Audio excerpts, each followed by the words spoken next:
Muy pero muy buenas noches, bienvenidos a un nuevo programa de Move tus ideas, aquí en esta noche de viernes, noche tranquila, noche linda, que bueno, en otra época quizás algunos estarían disfrutando, ¿no? De algún pub, de algún boliche, de lo que fuese. En este caso estamos disfrutando de esta entrevista que se vendrá con Move tus ideas, un espacio lindo, diferente, como para tener diferentes apreciaciones y cuestiones relacionadas a lo que está pasando ahora, ¿no? Al momento actual que tenemos. Les cuento que hoy, en el día de la fecha, tendremos al economista Javier Milei. La vez pasada estuvimos con Agustín Laje. Ahí está el querido amigo Javier Milei. Ya lo vamos a invitar a la transmisión. Y le decía, estaba Laje, estuvo Oneto y ahora es momento del querido amigo Javier Milei, que ya en instantes nomás se estará con. Javier querido, ¿cómo estás? ¿Qué tal, Emanuel? Un gusto estar contigo. Qué gusto saludarte. Bueno, la verdad muy contento de tenerte del otro lado, Javi. Bueno, en principio preguntarte cómo estás, qué estabas haciendo. Te agarré tranquilo, más relajado en esta noche de viernes. Mira, yo básicamente en este momento estoy muy abocado a escribir mi nuevo libro.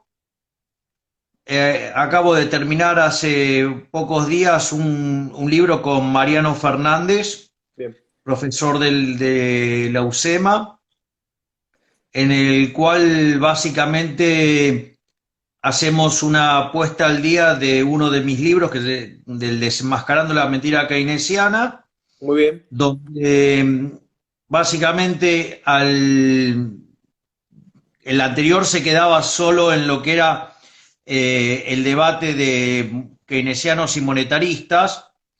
Este básicamente continúa todo lo que es el tema de crecimiento económico, es decir, los modelos verdaderamente dinámicos. Bien. Eh, Después hay toda una sección nueva, que bueno, la de crecimiento también es nueva, ¿no? Porque también incluye el dinero y toda la discusión del dinero adentro de los modelos de crecimiento. Y después hay también otra parte que es la respuesta de los keynesianos hasta llegar al Free Equation Model, que es, digamos, la herramienta convencional de la nueva macroeconomía keynesiana. Ujú.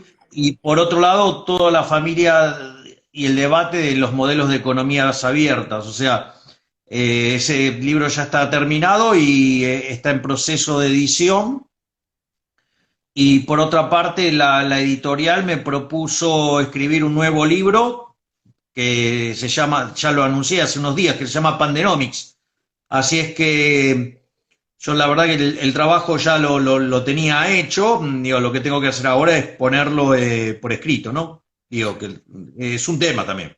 Javi, vos sabés que, bueno, recién mencionás los libros que estás trabajando y haciendo. Eh, Hace tiempo uno que te sigue y también la gente que está del otro lado, que siempre está pendiente de lo que vas haciendo, te quiero preguntar sobre la percepción que vos tenés, que la gente también tiene de vos, ¿no? Porque hay un fanatismo y también incluso te tienen muchos como ídolo. ¿A qué atribuís esto, Javi? Porque hay como una necesidad también de tenerte como referente por tus ideas, porque también la gente que por ahí no es especialista te entiende. ¿Cómo lo vivís a esto, a esta exposición tan fuerte y que también, como te digo, hay un sentimiento de afecto de la gente que incluso siempre trata de brindarte el mejor de los cariños, ¿no? Bueno, lo primero que yo eh, tengo que decir respecto de eso es que estoy muy agradecido.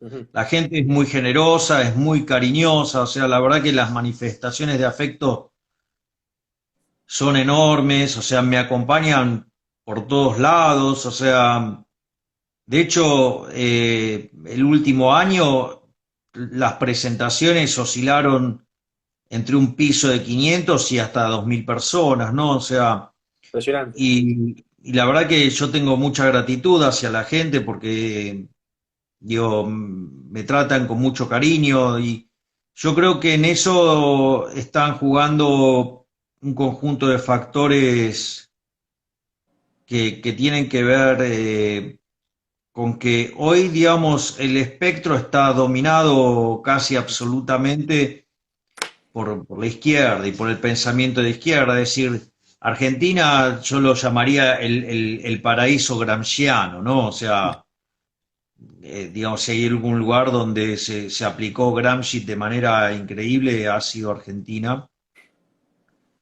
Digo, la izquierda tomó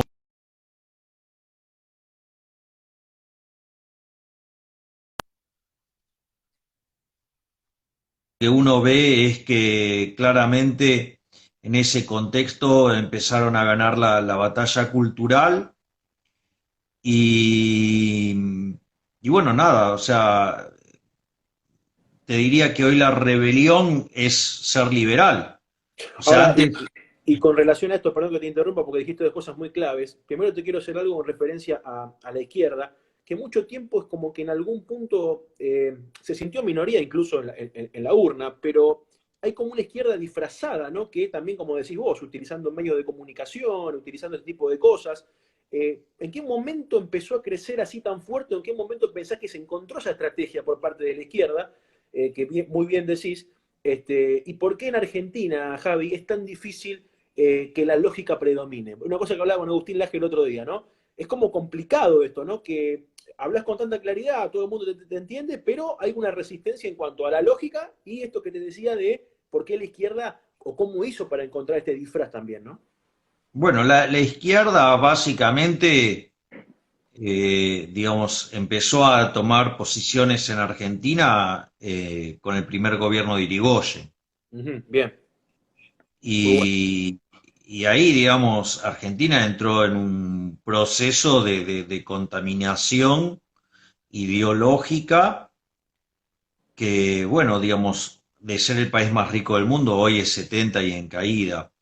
Esto es muy interesante porque, puesto de esta manera, Ujú, es como que vos entonces empezás a mirar otras cosas, ¿no? O sea, hay un gráfico de uso muy, muy extendido que muestra el ranking de PBI per cápita de Argentina, ¿no? ujú. Y el ranking donde está. Y uno lo que ve es que digo, Argentina empieza a derrapar con Perón, ¿no? O sea, digo, o cuando se va Perón, si vos querés. Ujú.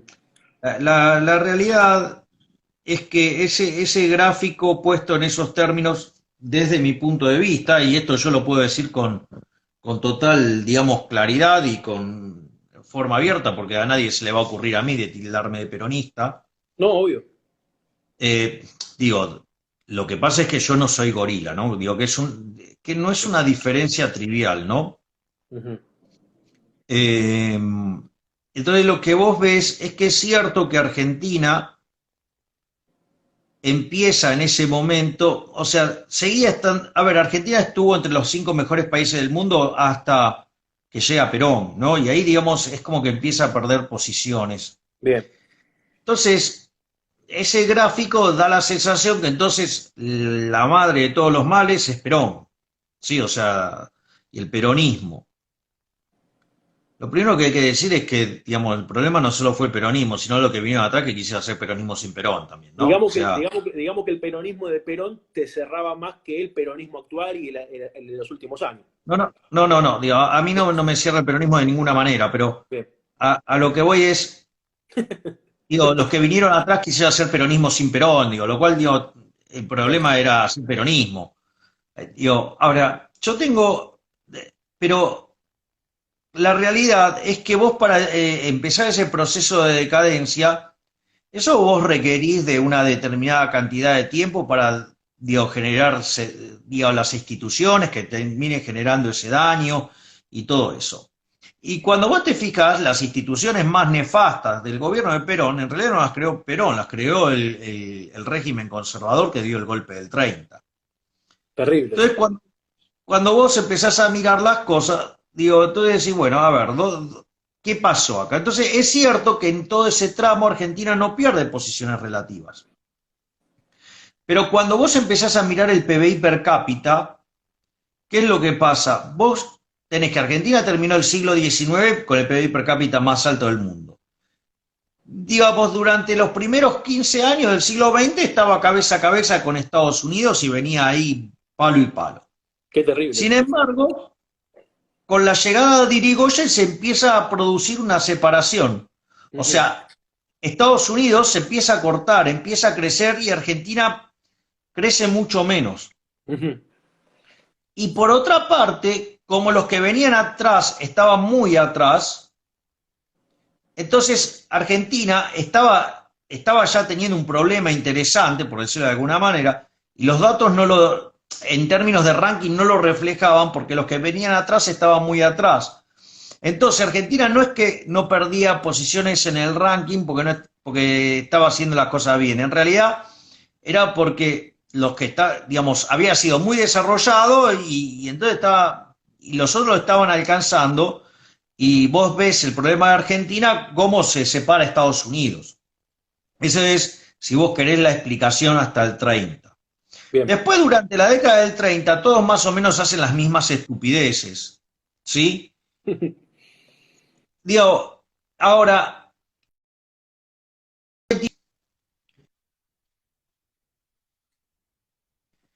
por ejemplo, la creación del Banco Central en 1935, básicamente, el Banco Central se crea para estafar a la gente. Concretamente lo que hace Federico Pinedo, o sea, el abuelo del inútil que era senador del PRO, digamos, hasta hace poco, el hijo de remil puta ese, cuando va a defender la creación del Banco Central, dice, no, bueno, en todo el mundo están haciendo estas instituciones, algo el mundo tendrá, ¿no? Y vos sabés que los que se oponen a la creación del Banco Central son los socialistas, digamos, en especial un diputado socialista que se llamaba Dickmann. Digo, y era el que, digamos, y está muy bueno, hay un libro de Silverberg sobre el caso de la creación del Banco Central, que lo recomiendo enfáticamente. Editorial Unión lo tiene editado, o digamos, alguna de estas editoriales liberales, digamos, y ahora no me acuerdo bien cómo se llama, digamos, pero es sobre dos temas, y la otra parte es sobre tributación. Y entonces, por ejemplo, ahí te cuenta que el Banco Central se creó por 40 años, o sea que en 1975 deberían haberlo cerrado. Pero digo, al margen de eso, claro. Ahora, ¿pero por qué crean el Banco Central? Porque vos venías de la Gran Depresión, tenías un fuerte deterioro en los términos de intercambio, o sea, Argentina estaba complicado con eso, y los grandes terratenientes de Argentina, si vos querés, en la terminología que usan los peronistas, la oligarquía, estaba endeudada en pesos oro. Bien. Entonces, como le cayó el precio del bien que vendía y los insumos permanecían en los mismos niveles, casi todos estaban quebrados. Entonces, ¿qué es lo que hizo el sorete hijo de remil puta de Pinedo, junto, digamos, a la mierda de Perevich y al sorete de Bosch? Crearon esa institución nefasta que se llama Banco Central, ¿para qué? Para generar una devaluación. Bien. Entonces vos tenías un determinado tipo de cambio y ahora era más alto. Entonces, ¿qué pasa? Tus reservas medidas en moneda local ahora eran más altas. Bien. O sea, en oro eran lo mismo, pero en moneda local era más alta. Eso genera un resultado por tenencia. Y ese resultado por tenencia, el Banco Central lo usa para dárselo a los bancos y que salve de la quiebra al sector agropecuario. Increíble, increíble. Y la inflación, que era hasta ese momento promedio de toda la historia argentina, hasta ese momento, que era 0,9% anual, salta al 6% anual. Ha dicho Dickmann, esto estaba siendo creado para estafar a la gente. Esa situación, digamos, generó mucho resentimiento. La creación de la Junta Nacional del Grano también fue otra estafa, porque básicamente lo que hacía era ponerle caro el precio de los alimentos a la gente. Es decir, la Junta Nacional del Grano se creó básicamente para poner un precio sostén, o sea, otra medida a favor del campo. Entonces, si vos te fijás, se creó toda una situación donde los malparidos estos de Pinedo, Bosch, Brevis, básicamente gobernaban en favor de la oligarquía y en contra de la gente. Tremendo. O sea, tremendo. un régimen fascista de dos patas, donde estaba por un lado los políticos chorros y del otro lado estaban los empresarios. Esa situación a lo largo de 15 años genera un nivel de resentimiento enorme y ese guante lo levanta Perón. Bien. Entonces, terminada la Segunda Guerra, Perón tiene que elegir entre moverse hacia el socialismo, el comunismo, ¿sí? O, digamos, girar hacia el liberalismo. Bien. Entonces, ¿qué es lo que hace? Él habla de la tercera posición, ni yanquis, ni marxistas, peronistas, o sea, que en realidad era, digamos, básicamente la vía fascista, ¿no? Digamos, que es Mussolini. De hecho, Hitler era un admirador igual que Perón, un admirador de Mussolini. Y de hecho, el propio Perón reconoce que el peronismo es nacionalsocialismo, o sea, igual Increíble. que, Sí, sí, sí. o sea, un partido nazi, ¿sí? Sí, sí, Porque sí. nacionalsocialismo es nazi, o sea, el Vos sabés nazi viene que, justamente de vos, ahí. vos sabés, Javi, que internacionalmente es como vos decís en cuanto a las miradas de los historiadores, pero obviamente que en Argentina está disfrazado eso, pero internacionalmente en la historia lo No, manejan claro, como y decís. vos sabés que lo interesante, lo que dice Perón, que es impresionante, Perón, cuando le preguntan sobre el justicialismo, por qué se llama justicialismo, lo que dice Perón es que en realidad le daba vergüenza llamarse socialista, entonces lo que hace es, le pone justicialista por el tema de la justicia social.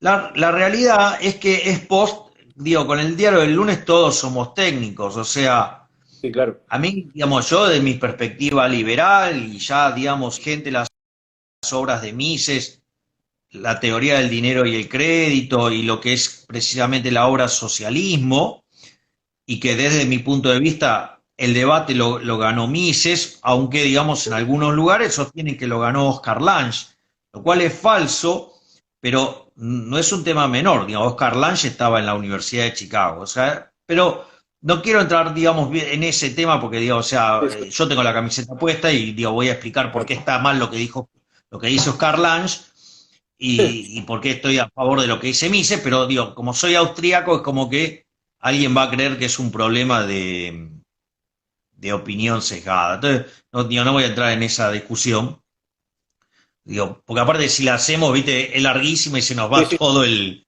obvio, obvio, vivo. obvio, obvio. Entonces, ahí la realidad es que, desde mi punto de vista, Perón debería haber vuelto al orden liberal, pero bueno, Bien. no, creó el fascismo de tres patas que consta en políticos chorros y empresarios y la tercer pata son los sindicalistas. Bien, Obviamente que a la luz de los hechos no fue para el culo, porque somos 70 en el mundo y en caída quiere decir que la decisión fue un desastre. claro, Ahora, digo, también es muy fácil decirlo, digamos, hoy, parado hoy, ¿no? O sea, obvio. entonces, y tampoco hay que quitarle responsabilidad a los que vinieron atrás. Ujú. Esto está muy bien explicado en un libro maravilloso de mi queridísima amiga, Bien, María Saldívar, donde tiene un libro que se llama Peronismo Demoliciones, y justamente lo que hace María es mostrar que, sí, es cierto, el peronismo fue bravo, ¿no? Fue un problema. Ahora digo, lo que vinieron atrás hicieron lo mismo. ¿Entendés? Cuando viene la Revolución Libertadora, no hace un giro hacia el liberalismo. Si vos lees los documentos de Alzogaray en esa época, te va a decir, había una línea liberal y había una línea socialista y está ganando la línea socialista. Es decir, entonces a lo que voy claro. es que es una simplificación cargarle toda la decadencia de Argentina a Perón, digamos. O sea, esto se empezó a joder con Irigoyen. O Bien. sea, Bien, Javi, te quería preguntar en línea con esto y yéndonos al 2020 y de lo que estás diciendo, si hubiese que, porque leí también una frase tuya, cuarentena cavernícola, muy interesante porque creo que se siente así también. Si lo podemos traducir a la pandemia actual y cómo estamos viviendo, si podés darnos algunos tips o medidas o algunas cosas que por ahí vos hubieses hecho ante una situación así, y bueno, o en realidad el Partido Libertario, cómo hubiese actuado ante un tema así, y bueno, qué percepción tenés con respecto a la pandemia, también desde el punto de vista personal tuyo, ¿no? a ver, primero hay que aclarar la posición del Partido Libertario. Si bien yo soy el presidente honorífico Bien, del Partido Libertario Cava, como bien lo dice, soy presidente honorífico. ¿Eso qué quiere decir? Que no corto ni pincho, ¿ok? bien, Ujú. O Sí, sí. sea, digo, porque yo estoy mucho más involucrado en la batalla cultural. Entonces, o sea, por eso tengo un Por cargo supuesto. honorífico y por eso no participo en política de modo activo, sino que participo de un modo indirecto dando la batalla cultural.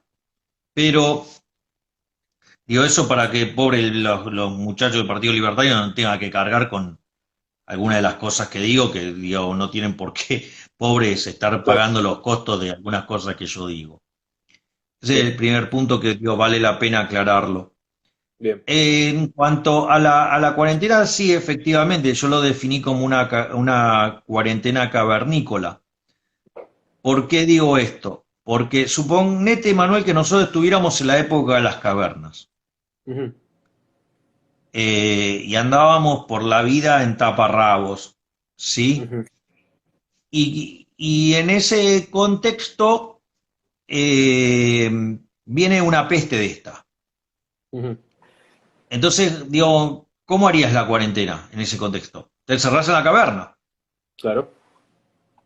Y bueno, ¿y qué nos hicieron? Nos encerraron en la caverna. Digo, serán cavernas más sofisticadas, con internet, con televisores, digamos, con Con vivos de heladera, Instagram. microondas. ¿Qué? Con vivos de Instagram, digo. Claro, ¿entendés? Pero, digo, estamos en la caverna. Entonces, por eso lo defino como cuarentena cavernícola. Ahora, yo, digamos, tengo opiniones distintas sobre las etapas de la cuarentena. O sea, para mí la primera etapa estaba bien lo que hizo el gobierno. La primera etapa es Ujú. correcta. Bien. Eh, Esto de que no puedo ir al peluquero me está volviendo loco, se me cae el pelo en la cara y me complica para leer y me complica demasiado la vida. Vos sabés que yo me corto el pelo cuando se me cae sobre los ojos. Igual No te... te noto, Sí, igual te noto bastante peinado. Te noto peinado igual. La gente sí, comenta porque como que te ve que me peinado. seca digamos, con el estilo eolo, entonces, digamos, me queda peinado por eso, pero igual se me cae sobre los ojos y eso me jode para leer y por ende me jode para facturar, pero bueno, ya lo voy a corregir de alguna manera, o de última le meto un corte al flequillo y a la concha de su madre. Pero al margen de eso, de esa situación, a mí, digo, a ver, aparecía el COVID-19 como era algo que no esperabas y como el sistema no estaba en condiciones, en especial la parte pública de la salud. Ujú. Entonces, básicamente, cuanto peor está tu sistema de salud, vos necesitas guardar la mayor cantidad de gente posible durante la mayor cantidad de tiempo posible. Bien, Entonces, el gobierno decidió encerrar al 87,5% de la población y originalmente era algo así como casi 10 días o algo por el estilo. bien. Para mí esa parte de la cuarentena está bien y yo lo voy a explicar por qué. Primero porque te encontraron en offside, digo, más allá de lo que yo piense, digo, cómo tiene que ser el sistema de salud en una sociedad abierta y todo lo que quieras. Hay algo cuando vos haces un ejercicio de optimización dinámica, hay algo que se llama condición de estado. Es Bien, decir, mirá, negro, digo, vos tenés que operar sobre la realidad que existe, no la que te gusta. Y eso es una bien, restricción muy importante que algunos, digo, deberían incorporarla más seguido en lugar de estar opinando, ¿sí? En el limbo, por no decir algo, por no decir en una nube de pedos. bien. Entonces, digamos, vos tenés que operar con las restricciones de la vida real. Cuando vos operás con las restricciones de la vida real, ok, bueno, ¿cómo lo arreglo? Bueno, ok, tengo una primera etapa de la cuarentena. En esa primera etapa de la cuarentena, además los medios hicieron un excelente trabajo, que es haber ayudado a difundir los hábitos de higiene. Digo, la gente no sabía lavarse las manos, vamos. Eh, bueno, Correcto. después, más tarde se incorporó el barbijo, digamos, digamos. ¿Y por qué esto es importante? Porque si vos haces la cuarentena, lo que haces es pasar en el tiempo la cantidad de enfermos. Entonces, ¿qué es? Digo, tenés la misma cantidad de enfermos, pero más repartido en el tiempo. Eso hace que la holgura del sistema de salud mejore relativamente. Y Ujú. si vos además invertís en el sistema de salud, tu holgura mejora mucho más. Y después hay otra cosa que es muy interesante. Cuando vos trabajás en la educación de las personas para modificar sus hábitos y mejorar las condiciones de higiene, eso no solo le quita velocidad al virus, sino que además lo lleva a un máximo más bajo. Por lo tanto, Bien, la respuesta del sistema se repotencia favorablemente y hay menos infectados y menos cantidad de muertos. Por lo bien. tanto, la primera etapa de la cuarentena a mí me parece impecable. Ahora, lo que yo no comparto es que este tema de cavernícola continúe hacia adelante. Bien. Básicamente porque si vos le das bola como al pelotudo este de Eduardo López, ¿sí? Que es Ujú. el infectólogo que le recita al oído a Alberto Fernández, si vos le haces caso a ese pelotudo y a otros pelotudos infectólogos que andan dando vuelta, que quieren cuarentena todo el tiempo, o sea, cuarentena cavernícola hasta que salga la vacuna, mirá, es probable que de coronavirus se mueran muy poquitos, pero vas a terminar asesinando a 45 millones de argentinos. Porque como no van a producir, no van a tener que consumir. Y por más que vos le tires plata desde el helicóptero del Banco Central, con los papelitos no haces nada. Yo esto lo hice con un ejemplo que es muy divertido. Le digo, suponete lo siguiente, Manuel, yo agarro y te digo, te regalo 1.000 millones de dólares. ¿Y vos cómo te sentís? Y te sentís bárbaro, porque en realidad Feliz. para vos eso es una representación mental, ¿me comprendés? Entiendo. Y implica que te puedes comprar un montón de cosas y que la vas a pasar bárbaro, o sea.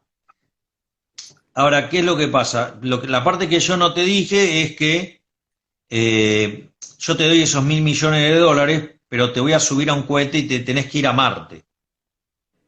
Bien. Digo, el Menelo no te sirve para nada. En ese contexto, por más que el Banco Central emita y tire papelito y todas esas cosas, digo, si vos no producís nada, ese dinero no puede comprar nada. Cuando el dinero no puede Bien. comprar nada, hay un libro que se llama, de Alan Ferguson, que se llama Cuando muere el dinero. Básicamente, si el dinero no puede comprar nada es porque el poder adquisitivo del dinero es cero. Eso quiere decir que los precios están tendiendo a infinito. O sea, por lo tanto, Increíble. dados los precios de hoy, implícitamente estás gestando una hiperinflación.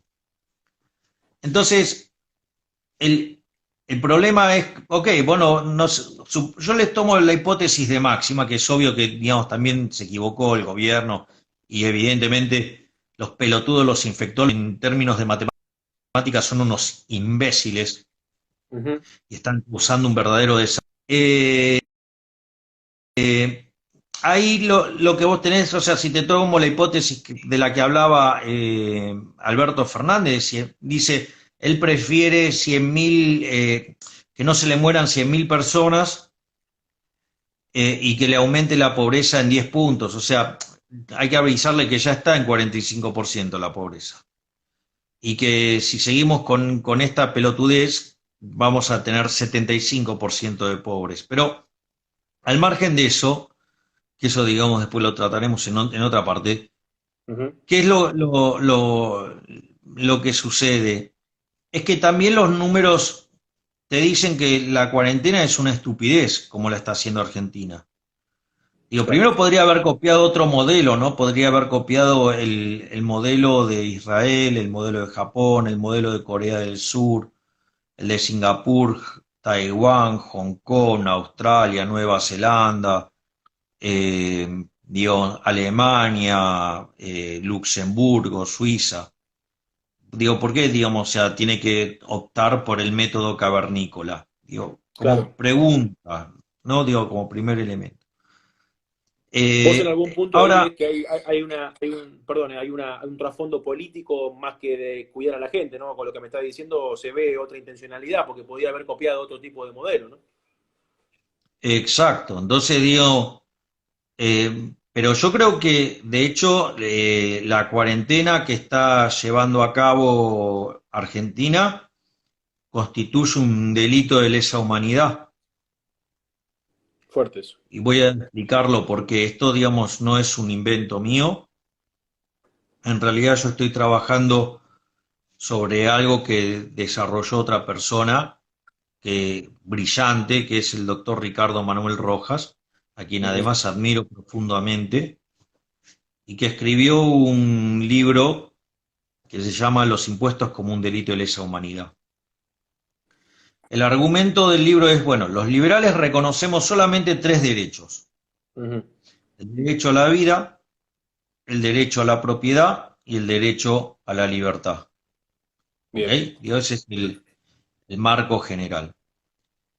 ¿Por qué los impuestos son un delito de lesa humanidad? Son un delito de lesa humanidad porque como atentan contra tu propiedad, te quitan el sustento. Y al quitarte la posibilidad de tu sustento en lo económico, una alternativa es que te mueras, por lo tanto te están asesinando de modo indirecto. Tremendo eso. ¿Sí? Bueno, Dios, si sigue la cuarentena estúpida, cavernícola, digamos, todos encerrando, producción cero, el consumo va a ser cero, no vamos a morir todos. Tarde o Por lo temprano. tanto, o sea, digo, constituye un delito de lesa humanidad donde hay una asociación ilícita entre los infectólogos y el Poder Ejecutivo Nacional. Es decir, Bien. hay un acuerdo entre ellos para asesinar a la población, sería en algún sentido. En la otra vertiente es frente a la situación donde vos no tenés más sustento, ¿sí? Antes de morir preferís convertirte en un esclavo del Estado. Y la esclavitud, digamos, también es un delito de lesa humanidad. Es decir que, o digamos, o te morís por la vía indirecta, o, digamos, te convertís en un esclavo de la corporación política. Terrible. Entonces, claro, entonces ahí, desde mi punto de vista, la situación es muy delicada, Ujú. porque claramente, ¿qué es lo que está haciendo el gobierno? Mira, hay un trabajo maravilloso que hizo el JP Morgan sobre cuánto tiempo resiste una empresa en los Estados Unidos el modelo de cuarentena cavernícola. Bueno, una empresa promedio en Estados Unidos resiste 25 días. Y Uf. después, por ejemplo, un restaurante, una empresa de espectáculos, o sea, cosa aguanta 14. Uh. Ahora, pensá que Estados Unidos tiene un sistema financiero enorme. Digo, no solo lo que es el sistema financiero bancos, sino todo lo que es el mercado de capitales. De cada $4 financieros que andan en el mundo, 3 pasan por Estados Unidos. Uf. Tremendo. Digo, bueno, y ese es el tiempo que pueden aguantar una cuarentena cavernícola. Y acá el sistema financiero es minúsculo. Pensá que en términos de PBI es 13% el crédito. Nada, nada, nada. Nada. Entonces, pero no solo eso, Manuel, dependiendo de la etapa del ciclo económico, la economía en negro es entre el 30 y el 40% de la economía argentina. Por lo tanto, en ese contexto, lo que están haciendo estos pelotudos, digo, es mandar al cadalso a la gente más vulnerable, a los profesionales que viven del día a día.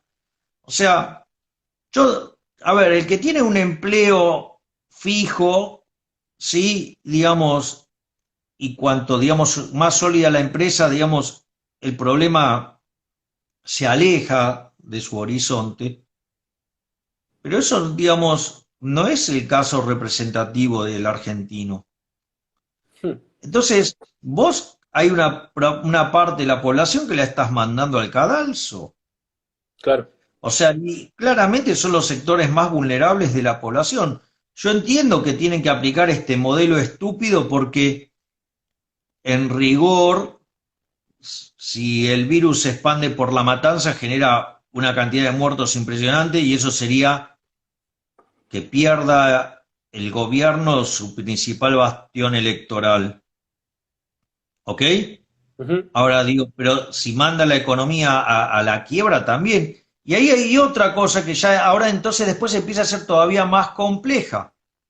Porque fíjate la mierda que son los políticos que las de ellos no se toca. Hoy de hecho, viste que hace poco se habían dado un plus de 100.000 para repartir, o sea, para jugar al Mesías. Ahora se dieron un premio por presentismo, entonces por cada día que están se llevan 2.300 pesos más, o sea que en 30 días se llevaron 69 lucas más. O sea, te das cuenta, ¿no? Digo, es obsceno, los tipos no están dispuestos a ceder ninguno de sus privilegios, te siguen No cobrando solo, no impuestos, solo, no solo no ceder, sino ganar más. claro. Pero mira esto, porque mientras que ellos determinan unilateralmente que te dejan sin ingresos, y encima después vienen y te dicen te salva el Estado, ¿por qué no te salva la concha de tu madre? ¿Qué te salva el Estado? El Estado no te salva un porongo. Es decir, el Estado te acaba de cortar las piernas y te dice, bueno, te voy a dar las muletas, y todavía no te las dio tampoco, ¿eh? Te dice que te las va a dar. Mientras tanto, vos te estás desangrando, no podés caminar, o sea, te hizo bosta. Entonces, dejaron sin ingresos a las empresas, los obligan a seguir pagando impuestos porque la de ellos no se toca, digo, abiertamente lo dicen. Terrible, terrible. Sus no están dispuestos tampoco a dejar de robar los 5 puntos de filtraciones que hay acorde al informe del BID, no están dispuestos a bajar ese salto extraordinario en los gastos de funcionamiento del gobierno, que son 2 puntos más, no están dispuestos a ceder las transferencias a provincias y las transferencias discrecionales también a municipios, o sea, lo que vos te das cuenta es que todo lo que es la rosca y la mierda de la política, y es de donde estos hijos de remil putas se enriquecen, no están dispuestos a tocarlo. De hecho, escúchame, no quieren bajar la obra pública. Al pedo, aparte ahora. Digo, estás en cuarentena, no puedes hacer nada. No, no, obra pública sí. Pará, porque de ahí muerden ellos. ¿Te das cuenta? Entonces, en ese contexto, lo que están haciendo es desangrar al sector privado. Es decir, le están quitando su base de sustentación, los están mandando a la quiebra. Es decir, y yo ya creo que esto es algo a propósito. Es Parecería que sí. decir, porque cuando vos te aparece un pedazo de mierda repugnante como el sorete de Berkovich, que trabaja en C5N, que es la voz oficial del gobierno, y pide la nacionalización, estatización de los medios de producción, es decir, ir hacia el comunismo, bueno, man, vamos.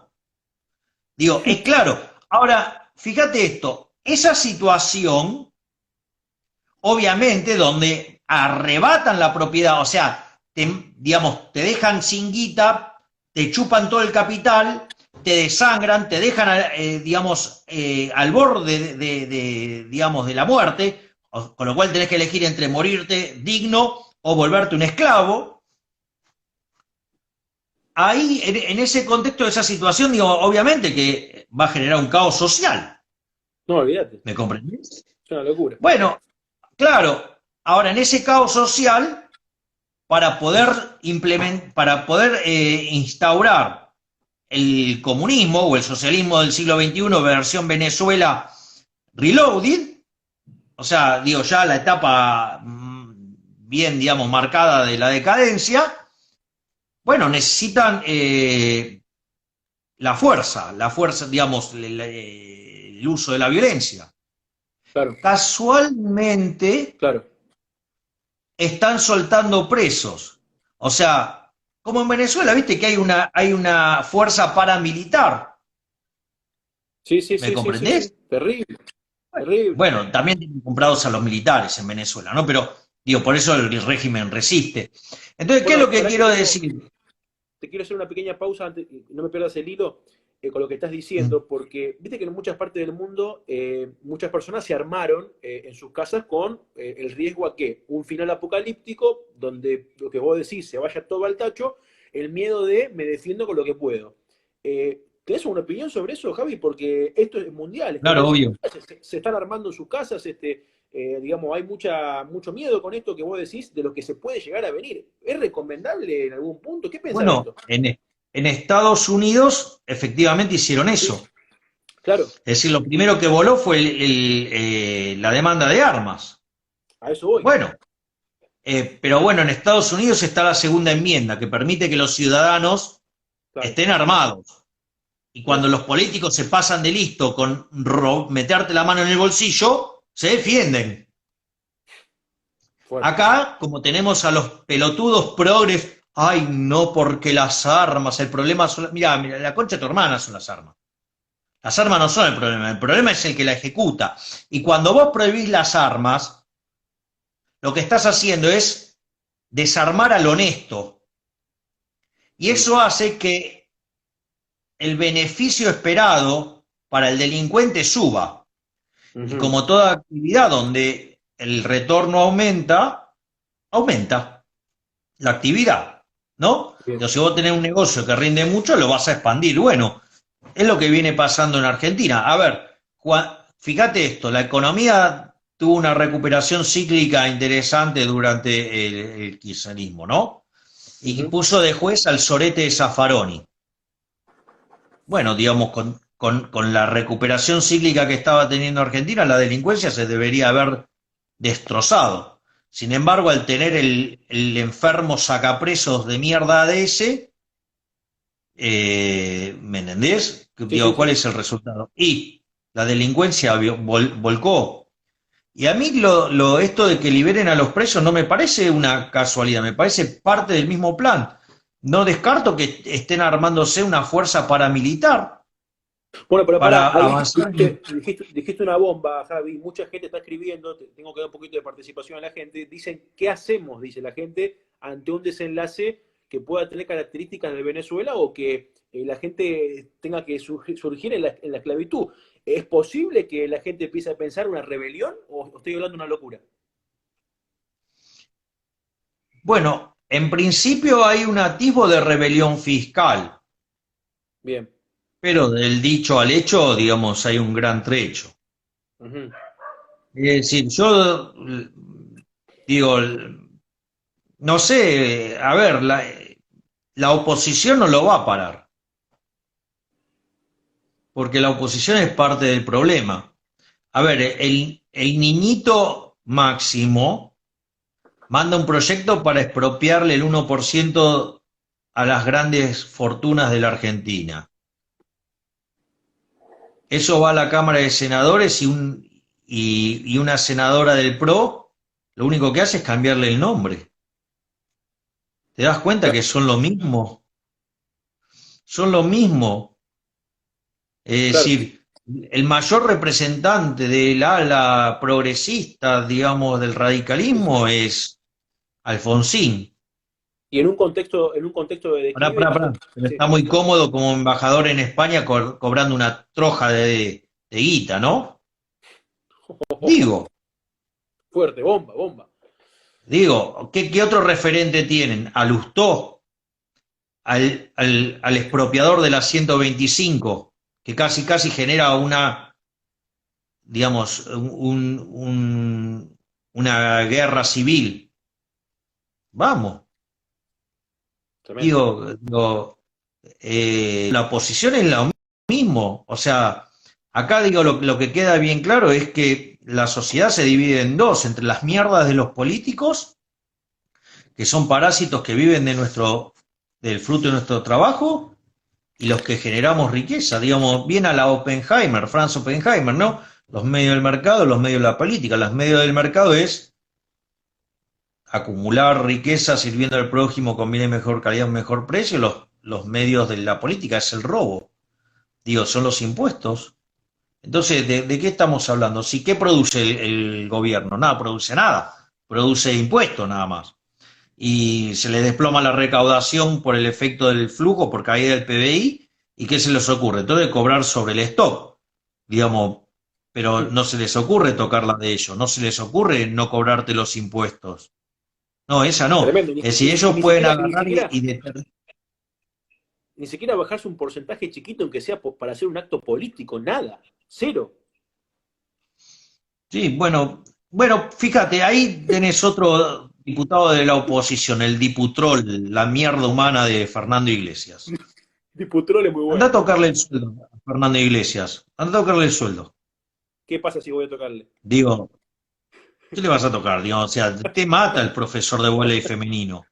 Pero no solo eso, no, porque aparte el pedazo de mierda ese, en un momento nos criticó a los libertarios. Recordemos que, digamos, era la espada del gobierno de Macri para perseguir liberales, ¿no?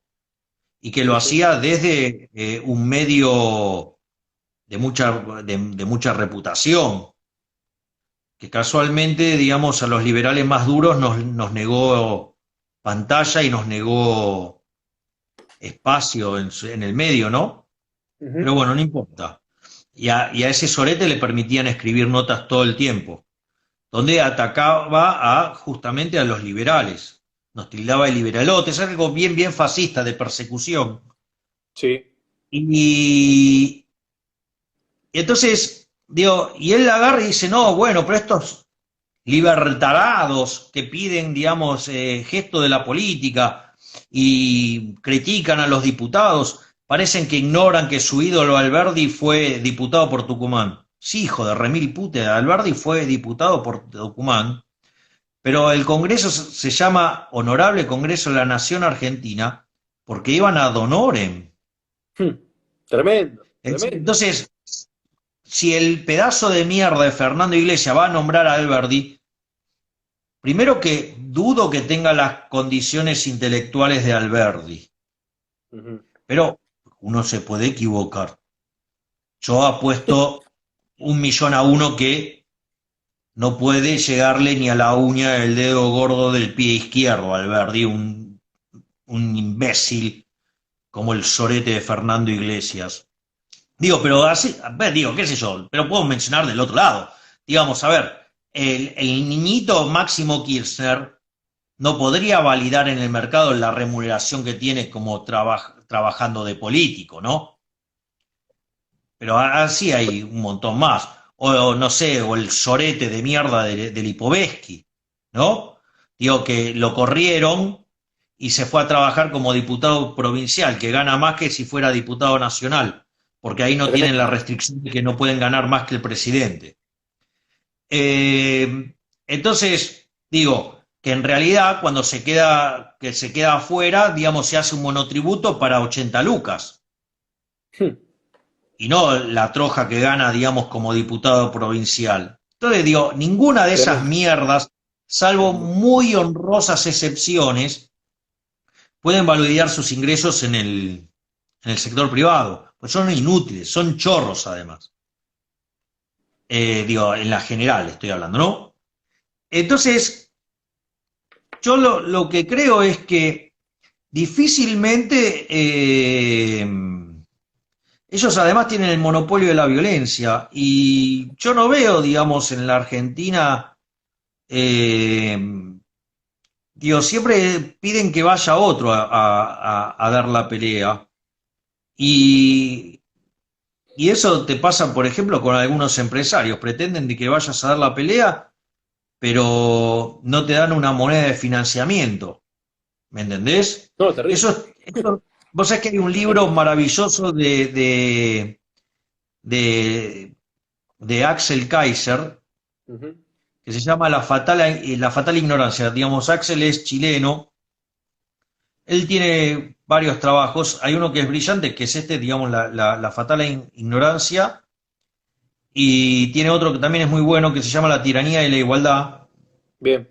Y digamos, y él lo que hace es contar el caso chileno. Entonces dice, mira,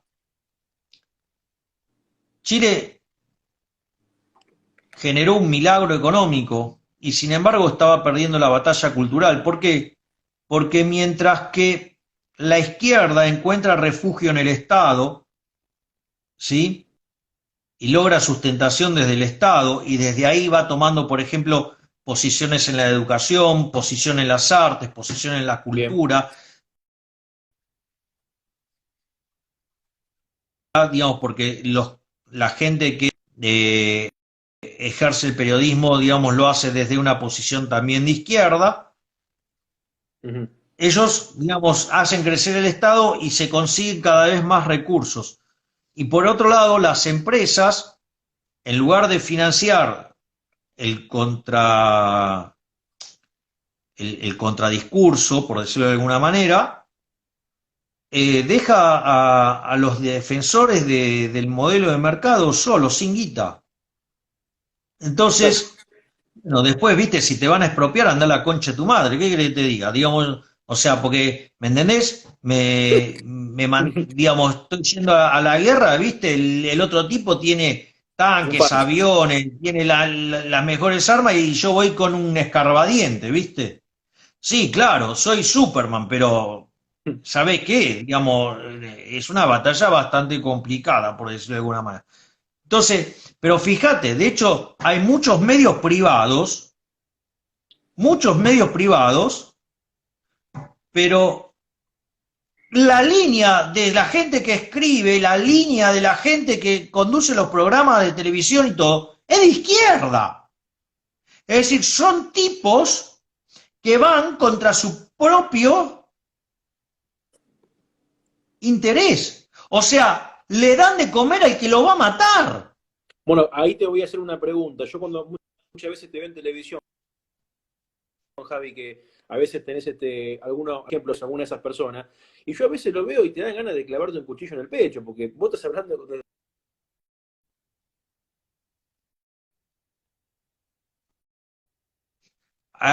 Te veo de a momentos, estabas hablando de que le querías clavar un cuchillo en el No, pecho a alguien. no, que yo me lo quiero clavar yo mismo cuando veo, Ah, cuando te quieren pelear con con tanto, o sea, desde un lugar ilógico. ¿Cómo haces para aguantar eso en un programa? Porque es totalmente entendible que vos venís con tanta información y no se te escucha, se te interrumpe o se te contradice sin información y sin datos. ¿Cómo lo tolera? O sea, ¿cómo lo vive internamente? ¿Se entiende tu enojo también? sí, te agradezco. Yo igual en eso, yo lo expliqué una vez en Intratables, cuando fui a hacer el descargo, después de que la mierda humana de Nito Artaza me tratara de asesino. Digo, alguien que supuestamente era mi amigo, alguien que produjo mi obra de teatro, alguien con quien yo tenía una excelente relación y me conoce, me trató de asesino. No sabía eso yo. Tremendo. Y por eso se armó el quilombo de que, Dios, si lo agarraba, lo cagaba a trompadas. Claro. Terrible. Digo, es más, vos sabés que mucho tiempo muchos liberales cuestionaron mi forma. Fue la única vez que no me cuestionaron la reacción que tuve.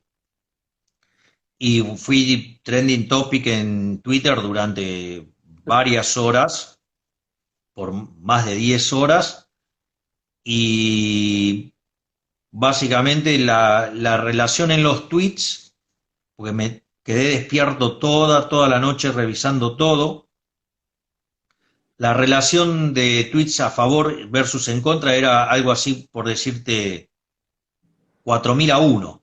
Y el uno que, y ese uno en realidad no es que estaba, digamos, en contra mío, sino que, bueno, habría que buscar otras formas, pero Claro. porque eso no se lo puedes dejar pasar, eso no se lo puedes dejar pasar. Bueno, digamos, hay cosas No, que no se las puede dejar pasar. Yo no voy a dejar pasar que un sorete a mí me diga asesino si o que te me pasa, diga choco. si te pasa en un programa en vivo, ¿esperás afuera o podés llegar a reaccionar? Porque es algo que toca el honor, ¿no? Mira, lo que pasa es que, a ver, si me lo dice cualquier sorete de la política, en principio me chupa un huevo. Porque digo, como dice la maravillosa Moria Kazan, ¿qué podés esperar de un burro más que una patada? Bien, ¿Ok? Pero en el caso de Nito Artaza la situación es bien. distinta. Yo tenía una relación de amistad con él. Entonces, que por...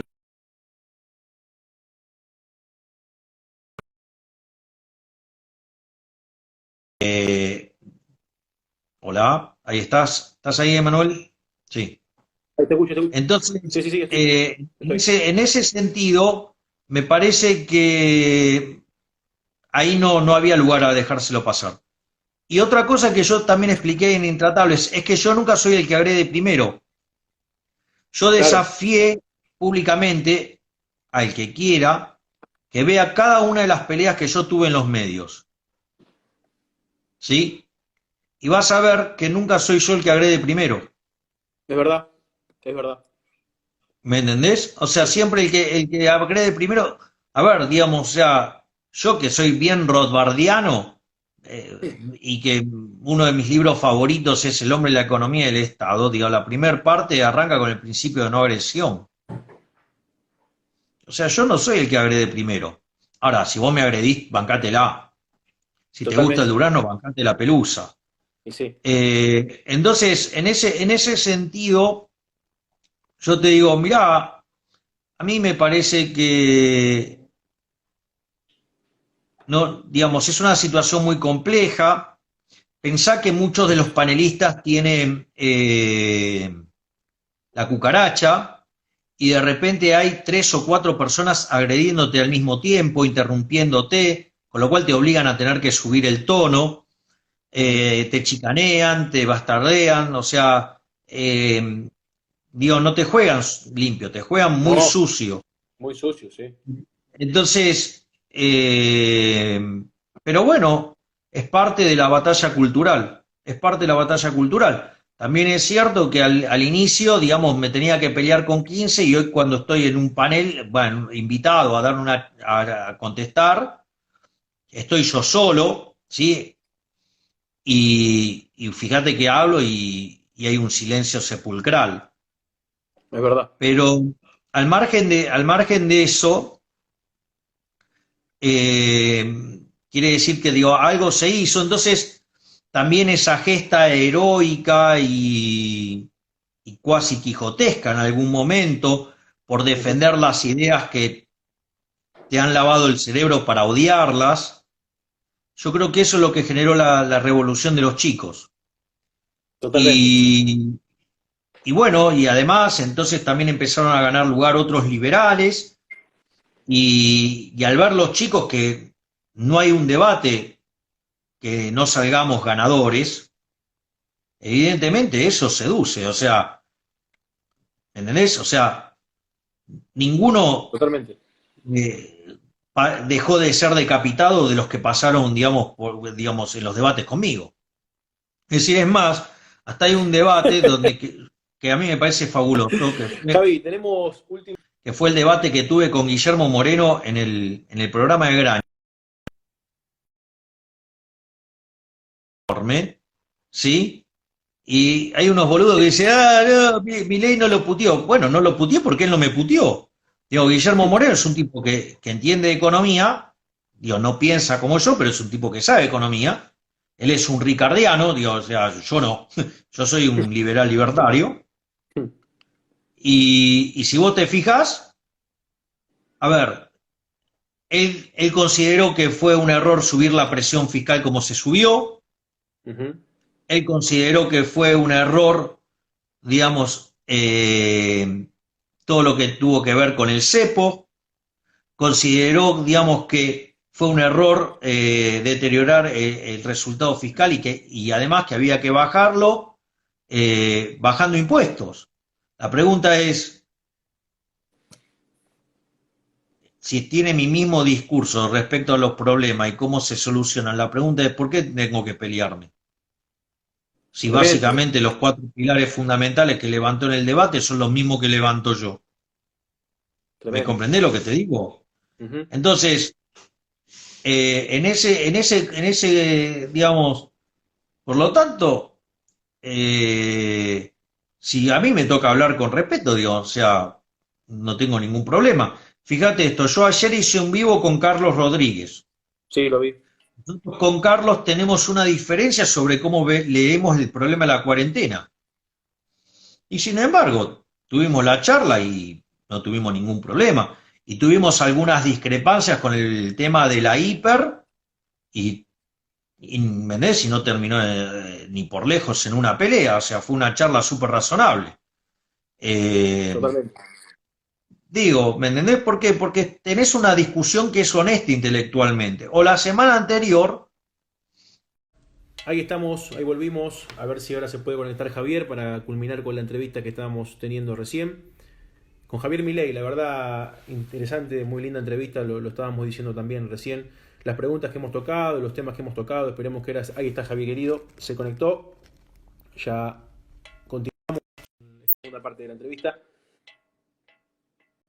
Ahí nos estamos conectando. Manuel, Javi, ¿cómo ahí estás? estamos. Bien, la gente, bueno, quedó ahí a la expectativa de lo que estaba respondiendo. Javi, para cerrar la entrevista, así vamos con el final. Me quedaron solamente dos preguntas. La primera es, ¿cuál es el miedo? El miedo de Javier Milei, por ahí, como persona, sacando al economista, sacando al profesional, y el miedo como economista. O sea, los dos tipos de miedo. Y si es que los tenés, porque por ahí no los tenés. O sea, preguntarte esa pregunta que por ahí muchos no conocen de vos en esa cuestión.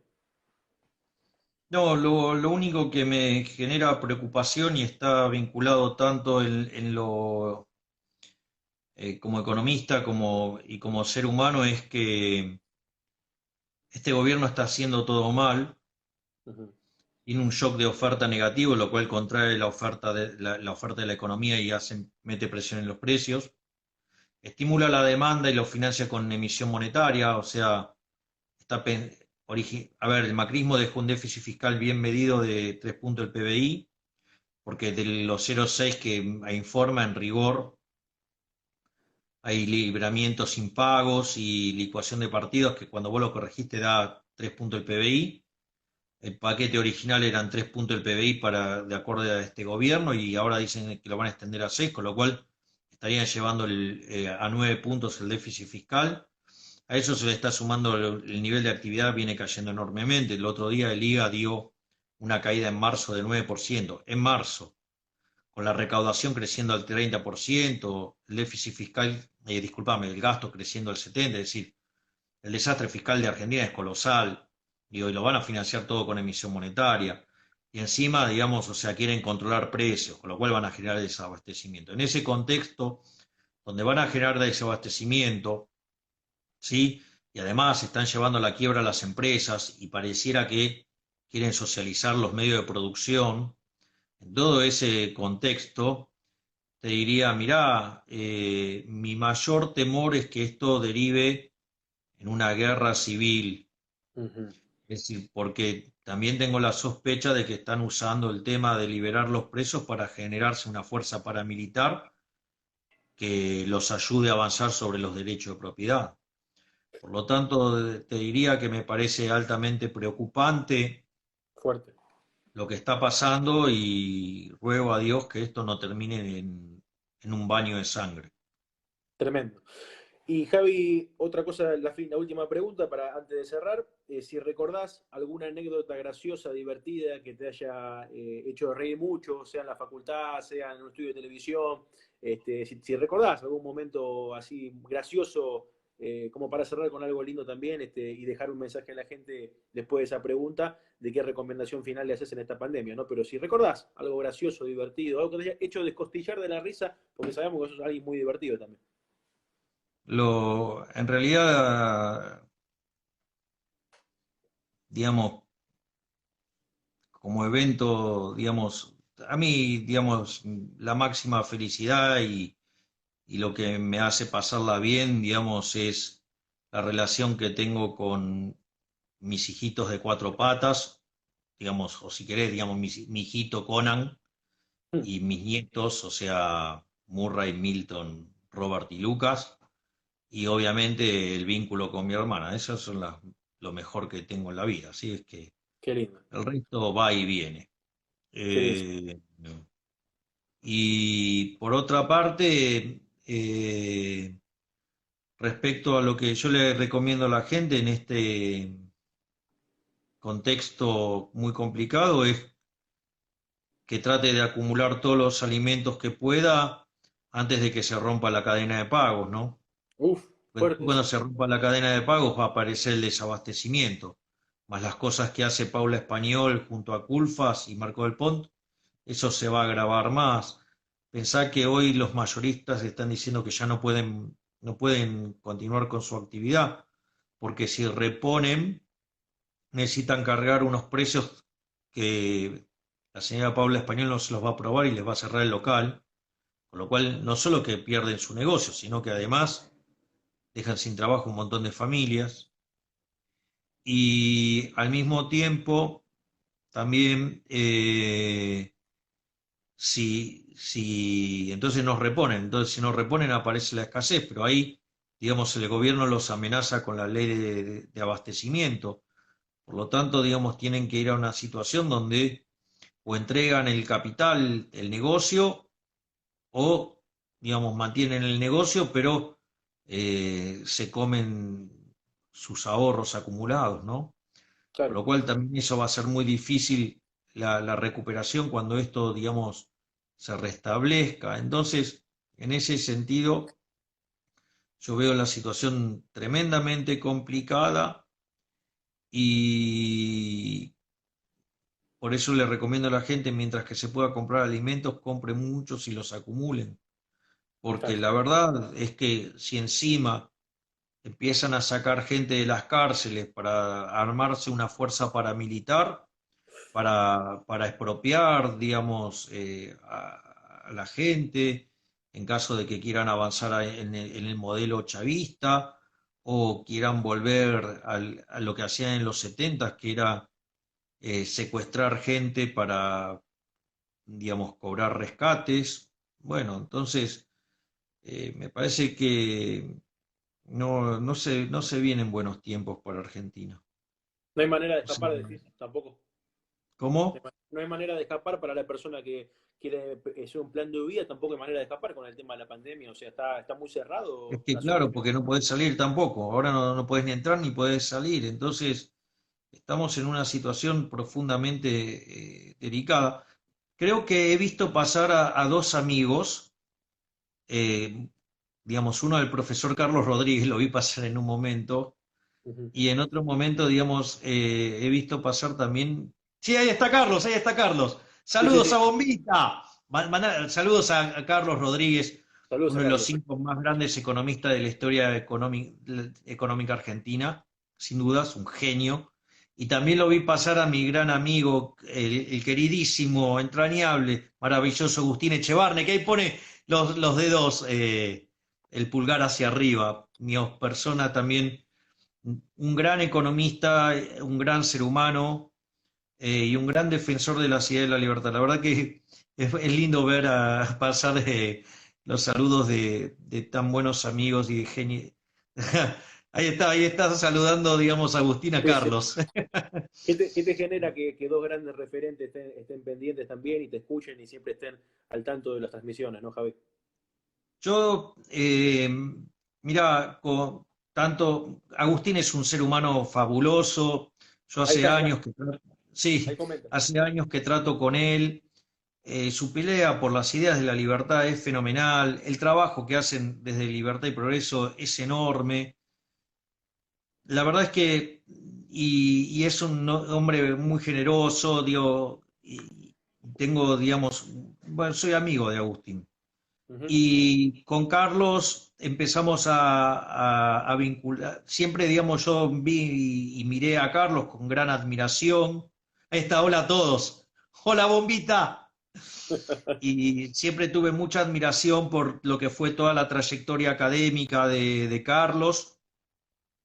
Siempre tuve muy buenas referencias del humano y bueno, las vueltas de la vida me premió con iniciar un vínculo de amistad. Digo, yo, digamos, a la admiración que siempre tuve por él, digamos, ahora además lo conozco como persona y la verdad que me parece un tipo fuera de serie. Por lo tanto, o sea, eso yo me siento muy agradecido a la vida porque ha sido muy generosa la vida conmigo. Me ha dado la posibilidad de interactuar con personas verdaderamente maravillosas, o sea, no solo, digamos, Agustín Echevarnes, Carlos Rodríguez, digamos, he tenido la posibilidad de interactuar con un ser humano fabuloso como Guillermo Calvo y su mujer Sara, digamos, interactuar también con Cavallo, que ha sido tan importante en la historia económica argentina, digamos, con Ricardo López Murphy, o sea, y bueno, obviamente, ¿no? El poder interactuar con el mayor liberal de toda la historia argentina, que es Alberto Venegas Lynch, además tengo una relación fabulosa, la verdad que, digamos, no me puedo quejar, digamos, la verdad que eh, cuando todo el mundo dice que la vida es algo horrible y digamos con algunos momentos buenos, yo te diría que para mí la vida es algo sensacional y bueno, de vez en cuando te toca comerte algún sapo, pero Mm. nada, digo, ¿me entendés? También es parte de la vida a veces. Entonces, la verdad es que, ¿qué querés que te diga? Yo soy un agradecido a la vida, la verdad que, además, digamos, tengo colegas también a los que quiero mucho, digamos, como es el caso de Giacomini. Para mí, Diego Giacomini es como un hermano. Ujú. Eh, el caso bueno, de Mariano Fernández, que acaba de terminar un libro, digamos, también es un tipo sensacional, un tipo muy inteligente, un gran ser humano. Digo, la verdad que, y no solo ellos, digo, también, digamos, o sea, otros liberales, como Gustavo Lázari, como el caso de Manuel Adorni o de Miguel Bogiano, digamos, o otros que son menos liberales, digamos, pero que también son grandes profesionales y buena gente, como Ramiro Castiñeira, digamos, como el caso de Fausto Espotorno, el caso también del propio Guillermo Nielsen, digo, mucha gente muy buena, gente que vale la pena, y obviamente dejo para el final a la señora, amiga mía, que es María Saldívar, a quien tanto quiero, digamos, porque la considero que es una mente brillante. O sea, digo, seguramente me estoy olvidando. Bueno, otro grande, digamos, también que vale la pena mencionar es Martín Krause, ¿sí? Digamos, o sea, bueno, por eso, o Berti Venegas Lynch, o sea, digo, hay un montón, o sea, digo, pido perdón, digamos, si me estoy olvidando de alguno. Lo que pasa es que eh, es la suerte de tener tan buena gente cerca, o sea, yo, digamos, la verdad que eh, soy un agradecido, digamos, por la suerte que tengo de vincularme con gente tan maravillosa. Así es que eso está bueno porque uno, digamos, entonces da la pelea y no se siente un Quijote, ¿no? O sea, Totalmente. digo, entonces, eh, la verdad que, digo, en ese sentido, digo, yo estoy, digamos, muy agradecido a Dios y a la vida por todas las cosas lindas que me pasan, digamos, por las 50 selfies que hacía por día en promedio cuando no había cuarentena. Mm. Tremendo. Mencionaste a Dios recién, ¿sos creyente, Javi? Sí, sí, digamos, y digamos, he tenido, digamos, distintas situaciones que para mí dan prueba de que Dios existe. Qué bueno, eso nunca lo había escuchado, Debo. Qué interesante lo que está diciendo. Sí, digamos, o sea, bueno, pero a Muy veces, bueno. digamos, te pasan cosas en la vida que te das cuenta que hay algo digo, que está fuera de los parámetros normales. Y eso, digamos, y eso también, digamos, te da una mejor perspectiva Para vivir. para seguir adelante, ¿no? Digo, hay una conferencia de Jesús Huerta de Soto que es maravillosa que se llama Dios, Anarquía y el Papa Francisco, en la cual, digamos, él prueba que Dios es libertario. De hecho, si el universo estuviera a cargo de un colectivista, digamos, seguramente el universo ya hubiera desaparecido, ¿no? Porque esos hijos de puta le das el desierto de Sahara y en 5 años hacen desaparecer la arena. Tremendo, tremendo. Tremendo tus palabras, Javi, la verdad, más que contento. Una charla que da para mucho más, no te quiero robar más tiempo, te agradezco muchísimo. Espero poder haber estado a la altura de lo que sos, siempre dejándote hablar y respetándote. Muy feliz de tenerte. Y bueno, después la gente que no lo pudo ver a la hora anterior, lo vamos a subir a YouTube para que también la puedan disfrutar. A los 10.000 que juntamos antes, 10.000, sí, ahora me vamos a ver parece que cuánto se nos más van a, sacamos. digamos, vamos a tener repetidos ahora. Tremendo. Muchas gracias, Javi. No, por favor, Emanuel, ha sido un verdadero gusto y espero haber dado respuesta a tus preguntas y haber estado a la altura de lo que esperabas. No, olvídate, más que a la altura. Te agradezco muchísimo y bueno, y cerramos con esta entrevista. Yo te digo que Dios te bendiga, porque te querés en Dios, y con el grito libertario me pidió la gente ahí. ¿Cómo es el grito libertario ese? Aparte, como dice Jesús Huerta de Soto, Dios es libertario, porque deja Totalmente. hacer y deja pasar. Así que como corresponde. ¡Viva la libertad, carajo! Tremendo. Chau, hermano. Que andes bien. Ahí está, ahí pasó Javier Milei con nosotros en otro programa de Move tus ideas. Gracias por estar. Pasó Francisco Neto, Agustín Laje, ahora Javier Milei. Y bueno, para la próxima tendremos una gran sorpresa. Gracias y esperemos vernos siempre. Saludos.